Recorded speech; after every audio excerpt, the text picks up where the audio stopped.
স্বামী হলো একটা ছাতা, স্বামী হলো একটা প্রিয় বন্ধু। বন্ধু মানে আপনার আপনার মনে করেন যাই আছে সম্পূর্ণ জয় দায়িত্ব সব স্বামীর কাছে। বাবা মা আত্মীয় স্বজন ছেড়ে কারণে থাকেন, স্বামী নিয়ে থাকেন। কোনোদিন আমি আমার ওই মেয়েদেরকে বলছি জোরহাতে, আপনারা স্বামীকে আঘাত দিবেন না, আঘাত দিয়া এরকম কোনো কাজ করবেন না। স্বামী এরকম মূল্যবান জিনিস।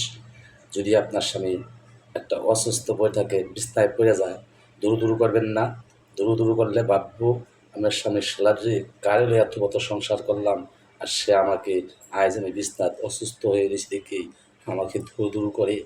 আমি আপনাদেরকে আবার অনুরোধ করে বলি, ও আমার বোনেরা, স্বামীকে অসুস্থকালে কোনো দিন একা যাইতে দিবেন না। একা যাইতে দিলে আপনার স্বামীর বিপদ হইতে পারে। আপনার স্বামী ভাববো আমি কারে লইয়া সংসার করলাম, সে আমাকে একা পাঠাই দিল। জীবনেও এই কাজটা করবেন না। ২, আরেকটি কথা বলব, মানুষ এরকম আছে, স্বামী যদি যেদিন মারা যাবে ২ দিন বা ৪ দিন পরেই আপনার এরকম লোক আছে আমার পিছ ধরবে, এটার এটার অভিযান জানাইবো, এটার অভিযান জানাইবো। কেন জানাইবে জানেন? আপনার স্বামী নাই। এই কাজটা ভুলেও করবেন না। যাদের ৩টা ৪টা বাচ্চা আছে, আপনারা ধৈর্য ধরে থাকেন। ধৈর্য ধরে থেকে বাচ্চার দিকে তাকাইয়া মহব্বতে আপনারা সংসার চালাইয়া যাবেন। আল্লাহ রাব্বুল আলামিন আমাকে খুশি হইয়া জান্নাতে দিবে।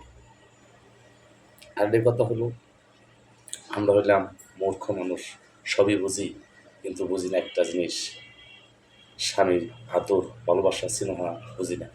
যে নাকি স্বামীকে বলবো তুই, ও একটা জাহান্নামী হয়ে যাবে।